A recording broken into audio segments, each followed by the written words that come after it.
Major reports have dropped today from Pierre LeBrun stating that Martin Necas could be a Boston Bruin and maybe one of the teams that he could be traded to, as well as the Ottawa Senators looking to trade the number 7 overall pick and taking calls and also looking for a goaltender at the same time. Both of these things have some very big impacts on the Boston Bruins that we're going to be talking about here in this video. Before we do, though, we notice that 81% of you guys watching right now are not subscribed to the channel. If you're looking for a spot to get all of your Boston Bruins news, you're in the right spot. Hit the sub button. Join me here in this very busy offseason where things are starting to heat up, and we are going to see some moves sooner rather than later, and you won't want to miss what we have to bring you. And we'll keep like I said, we'll be keeping you up to date with everything that this is going to happen here in the offseason for the Boston Bruins. But without any further ado, let's get into our first topic here of this video, which is the Bruins have advanced in some Martin Necas trade talks. And this does come out originally first from Pierre LeBrun in an Athletic article. And this is what the whole thing is coming from at the moment. Right now, the Winnipeg Jets, the Chicago Blackhawks, the Montreal Canadiens, the Calgary Flames, and the Boston Bruins are among the teams that have shown general interest. Whether they are among the 5 to 7 teams Carolina sees as the matches, I'm not sure. So what this article contains is that these teams have reached out to the Carolina Hurricanes just to see what we know. What's the whole deal is with the Martin Necas deal, what the possibility of what they're looking for is, and what kind of availability he will have from the Carolina Hurricanes. It also goes on to say that these 5 teams are some teams that have kind of shown a bit more than just a discussion with the Carolina Hurricanes and really shown some general interest, leading many to believe that this could be the beginning of what we see from Martin Necas. These 5 teams could be the ones, as well as said there could be a few more that are not listed, but Martin Necas is going to be likely traded. We know that. I think that's pretty established by the Hurricanes themselves. And it's only a matter of time until we see it. They're not going to rush into anything. The Hurricanes are going to get the best deal they can. They're going to try and work the market and see who will be willing to pay more for a guy like Martin Necas. There are a few things the Boston Bruins may have issues with in getting him. And I've spoken about a lot of those here in the previous videos about Martin Necas. But as things are progressing, the Boston Bruins seem to have at least something in mind that they're going to have to give up, or are thinking they're going to have to give up to get a guy like Martin Necas if things do progress, as they've said in this article from Pierre LeBrun. And I will pull up the graphic here that I do have for Martin Necas, what the whole thing is with him right now, and his whole, stat-wise for this season. 53 points, 77 games. Not a horrible year for Martin Necas. Once again, not really given the opportunity to be a number 1 center because he really isn't right now. He's not the number 1 center, but he has the room to develop into being one of those guys. Of 61.8 Corsi is very good. That is a CF percentage, really showing his defense on the season's impact of defense while he's on the ice. One issue is his face-off percentage, but once again, can certainly be worked on. That's a thing that just takes time to develop and can be worked into a player's game. Martin Necas, that's really the main concern that a lot of people have about him. That face-off percentage, I'm firmly a believer that he could be fixed. Fix that into a better situation on that stat. Once again, though, a lot of people are very hesitant on Martin Necas, and I kind of am as well. I understand where all this is coming from. He's not right now the number 1 center that the Boston Bruins need, not the number 1 center that the Boston Bruins are looking for.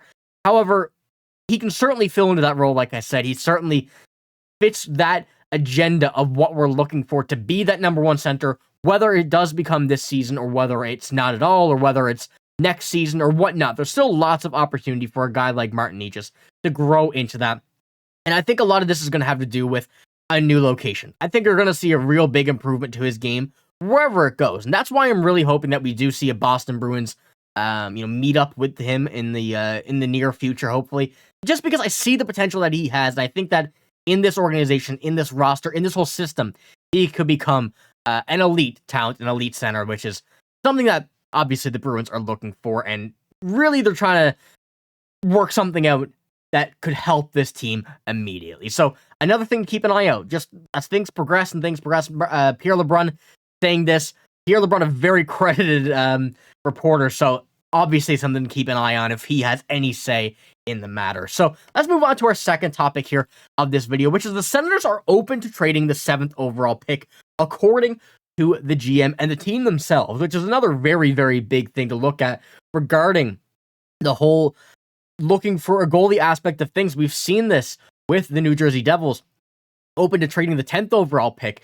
Now we have the Ottawa Senators trying to get that better goalie using their 7th overall pick. And this comes out from, and once again, another Athletic article here, just discussing the whole situation, what we have here. And this does begin with this. The Senators have been evaluating the goaltending market, as well as GM Steve Staios has reached out to the New Jersey Devils about Jacob Marchand, which is not correct. That should be the Calgary Flames. The Boston Bruins for Linus Ullmark, and the Nashville Predators for UC Saros. However, the Senators have wanted to move Joonas Korpisalo in a deal, and that seems to be the sticking point, which is one really big point of concern for that team, how it's going to work out with Korpisalo. Nobody's going to want to take him on at the moment. But you've seen there, Linus Ullmark in talks for a 7th overall pick. We've mentioned the 10th, and that we don't really need a draft pick right now. We don't need a player out of this draft. However, it's still a very, very great piece to be able to flip in a trade for, realistically anybody. A 7th overall pick gives you a lot of wiggle room, a lot of availability to try and find that player you want. And this could be used as a gambling piece. This is something that we could see the Bruins decide to do to be able to get a player that they're looking for, or even maybe for the slim chance, take a player in that range of the pick. So the 7th overall, who's really going to be available here? And I do have a few screenshots. First of all, I wanted to show this one. The current draft picks by the Boston Bruins, none in the first 3 rounds this year. To me, this could really, point to the Bruins trying to get at least one pick here. We've seen that a few years ago with the Maple Leafs drafting Easton Cowan in the first round. A pretty odd pick at the time, but from what he's been doing in junior and how he's going to work into this team next season, it certainly looks like a very, very smart pick at this time right now, at least. And maybe the Boston Bruins try and do something like that as well. Use a pick to a player that they see potential in, just not yet. But as I said, who's around that? This Zeefium, Berkeley Catton, Zane Parik, Higa Ginla, and Cole Eiserman. That's from 6 to 10. And with the 7th overall pick, there are many opportunities that we could see that pick be drafted to, or who could go to that pick. The flip, as I said, but right now, these are some players that are in mind. I know Zane Parik is a right-handed defenseman. The Bruins don't need too much more support on defense, especially not on the right side. However, Zane Parik is very, very good. A player that I'm a huge fan of. And there are a few more players here, but as the 7th overall pick right now from, I believe it's like my NHL mock draft or something like that.com, Berkeley Catton is the pick here. A centerman, 5'11", 170, a fit that the Bruins need. And really, what could happen in this? What could become of this? This is really the big question. But if we do see, a trade for the 7th overall pick, or the 10th overall pick, or just a top 10 pick in general from either of these two teams, we know they're both looking for goalies. We know that both of these teams are trying to be able to make something happen. Could it be for Linus Ullmark? Could it work out? It's just a matter of time and waiting to see. This is what Dave Poulin had to say about this, actually. So he said, we had interest in the number 7th overall pick. Teams will call you and say, are you interested in moving the pick? Are you and you don't know what that's going to look like because you don't know what's going to be available there. You have to stay very flexible. And Dave Poulin's kind of had the same reaction here as us, not really knowing what's going to happen. And as I showed that mock draft, that could be completely different after that 1st overall pick. We really don't know, which is why this pick could be so valuable. And I think the Bruins could definitely make a splash here on this one, especially if there's going to be a bidding war between the Devils and the Ottawa Senators if they do want to have Linus Ullmark on this team. So a very good spot for the Boston Bruins to be in right now, having this leverage with Linus Ullmark.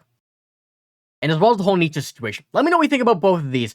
A lot of interesting stuff going down right now for the Boston Bruins. You're not going to want to miss what we have to bring out in the coming days and weeks as things progress along the lines of this, and we may see something sooner than expected. The draft is only in a few weeks' time. Some things could happen before that, and we're, like I said, just a matter of time. We have to wait and see. So that's all I got here in this video. If you did enjoy, make sure to get a like, hit the sub button as well. If you want to stay up to date with all of the Boston Bruins news, but I'm signing out. Thank you for watching. Hope you have a great day. See you later.